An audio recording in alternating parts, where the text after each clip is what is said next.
ওরা শুধু বারবার করে গেছে ব্যবহার, ওরা শুধু বারবার করে গেছে ব্যবহার।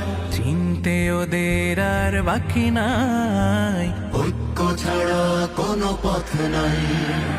জামাত চরমনাই হেফাজত খেলাফত আমাদের ভেদাভেদ নাই। জামাত চরমনাই হেফাজত খেলাফত আমাদের ভেদাভেদ নাই। আল্লাহর আইনে বিশ্বাসী যারা নয় তারা শুধু নামেতেই মুসলিম। মানব রচিত তন্ত্র মন্ত্র সব মানে না তো প্রকৃত মুমিন।